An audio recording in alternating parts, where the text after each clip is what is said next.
কোরবানির পশুর মধ্যে আকিকা দেওয়া যাবে কিনা। দেখুন, কোরবানি এবং আকিকা দুটো কিন্তু ভিন্ন উদ্দেশ্য। কোরবানি হলো একটি স্বতন্ত্র ইবাদত, আকিকা হলো আরেকটি স্বতন্ত্র ইবাদত। ফলে এই দুটোকে সংমিশ্রণ করা যায় না। যদিও কেউ কেউ বলার চেষ্টা করেন যে দুটোর উদ্দেশ্য মহান আল্লাহ সন্তুষ্টি, তো দুটোর উদ্দেশ্য মহান আল্লাহ সন্তুষ্টি, সকল ইবাদতের উদ্দেশ্য তো মহান আল্লাহ সন্তুষ্টি, ফলে এটি এইভাবে মিশ্রণ করা যায় না এই অজুহাতে। তাছাড়া আল্লাহ রাসূল সাল্লাল্লাহু আলাইহি ওয়াসাল্লাম, সাহাবায়ে কেরাম রাদিয়াল্লাহু তাআলা আজমাইন, তাবেঈনরা, পরবর্তী প্রজন্মের সালফে সালিহিনদেরকে আমরা কিন্তু এই কাজটি করতে দেখি না। ফলে ওই কিয়াসের উপর ভিত্তি করে কাজটি করা যায় না। তৃতীয়ত বিষয় হচ্ছে, আমরা দেখি যে আকিকা কিন্তু একটি নির্ধারিত সময়ের সাথে আবদ্ধ। সেটি কি, কোনো সন্তান যখন জন্ম নেয় তখন তার 7ম দিন আকিকা করা লাগে, এটি সুন্নাহ পদ্ধতি। তারপর আয়েশা রাদিয়াল্লাহু তাআলা বর্ণনা মতে 14তম দিনে বা 21তম দিনে ব্যক্তি আকিকা করবেন। এখন দেখুন, আপনি আকিকা করছেন হচ্ছে সন্তান জন্মের 7ম দিনে, আর কোরবানি তো আপনার সাথে সম্পৃক্ত। তো আপনার কোরবানির মানে জিলহজ মাসের সাথে সম্পৃক্ত, তাহলে এটি কীভাবে আপনি মিলাবেন? আপনি ওই দিন পর্যন্ত যাওয়ার জন্য তো আপনাকে বহুদিন অপেক্ষা করতে হবে।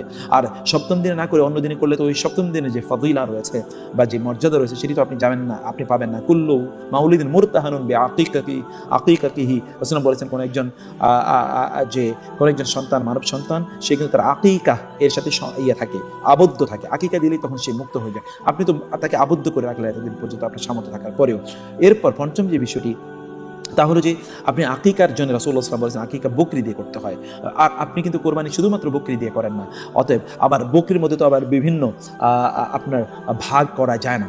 ফলে আপনি যখন আকিকা করছেন তখন কিন্তু এর সাথে এটা মিলাতে গেলে অনেক ধরনের জটিলতা তৈরি হয়। আমরা বলি এই জটিলতাগুলো আপনারা তৈরি করবেন না ইনশাআল্লাহ। নেটওয়ার্ক মার্কেটিং কাজ করলে জায়েজ নাকি না জায়েজ?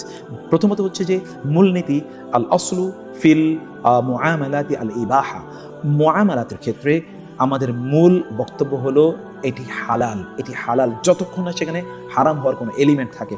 এখন আপনি যে নেটওয়ার্ক মার্কেটিং অথবা নেটওয়ার্কের যে কাজগুলো আপনি করছেন, এর মধ্যে যদি হালাল এলিমেন্ট না থাকে, যদি হারাম এলিমেন্ট থাকে, তাহলে বা হারাম কম্পোনেন্ট থাকে, তাহলে সেটা হারাম হয়ে যাবে। এবং হারাম কম্পোনেন্ট মানে কি, আপনি আসলে কি প্রমোট করছেন এটি দেখার বিষয়, আপনি কি মানুষের কাছে আপনি পৌঁছে দিচ্ছেন তা দেখার বিষয়। তা যদি হারাম কোনো কন্টেন্ট হয়, হারাম কোনো আইটেম হয়, তাহলে তো এটি নিষিদ্ধ।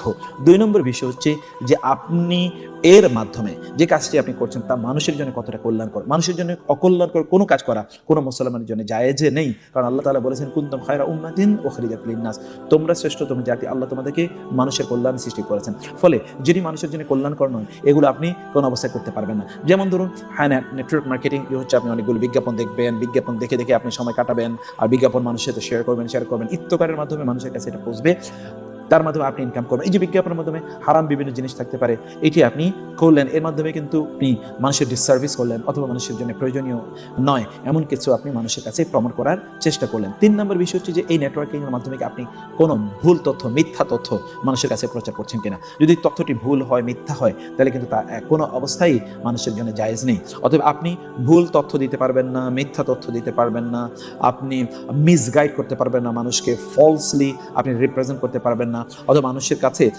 ব্যাডলি আপনি মানুষকে রিপ্রেজেন্ট করা বা মানুষকে কোনো জিনিস বোঝানো, এটি আপনি করতে পারবেন না। যদি সেগুলো থাকে, তাহলে এই জিনিসগুলো কোনো অবস্থায় হালাল হবে না। চতুর্থত মূলনীতি হলো তা আপনার জন্য ড্যামেজিং কিনা। যেমন অনেকে ধরুন বিভিন্ন ডিভাইসের দিকে অপ্রয়োজনীয়ভাবে তাকিয়ে থাকতে এটা তার মধ্যে একটা অ্যাডিকশন তৈরি হয়, ফলে আপনি শারীরিকভাবে ক্ষতিগ্রস্ত হবেন, মানসিকভাবে ক্ষতিগ্রস্ত হবেন, এমন কোনো বিষয় এখানে আছে কিনা।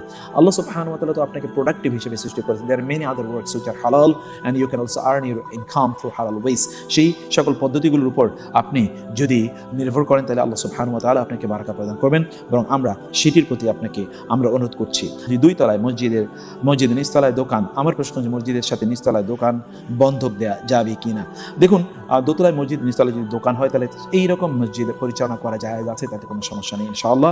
এখন মসজিদের নিচতলায় দোকান বন্ধক মানে কি, আপনি কেমন বন্ধক রাখতে চাচ্ছেন সেটি আমি বুঝতে পারিনি।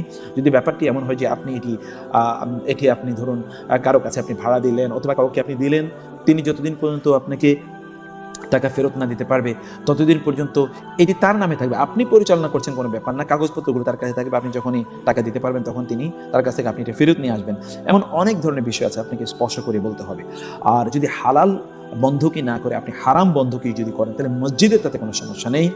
যদি না মসজিদের এই সম্পত্তি মসজিদের মালিকানাধীন, মানে মসজিদ মালিকানাধীন হয়, তাহলে মসজিদ তো আর কোনো ব্যক্তি নয়, এবং মসজিদ তো আর নিজে পরিচালিত না, মসজিদকে অন্য কারো পরিচালনা করা লাগে। ফলে সেই সকল ব্যক্তিরা এখানে দায়ী হবে যারা মসজিদ কমিটিতে আছে, কারণ হারামভাবে মসজিদের সম্পদগুলো তারা লিজ দিয়েছেন বা তারা বন্ধক রেখেছেন, মর্গেজ দিয়েছেন, এটা তাদের দায়িত্ব। এবং এই জন্য আল্লাহ সুবহানাহু ওয়া তাআলা বলেছেন মসজিদের পরিচালনা কমিটিতে কারা থাকবে, ইন্নামা ইয়া'মুরু মাসাজিদাল্লাহি মান আমানা বিল্লাহি ওয়াল ইয়াউমিল আখির ওয়া আকামাস সালাতা ওয়া আতাজ যাকাতা ওয়া লাম ইয়াখশা ইল্লাল্লাহ।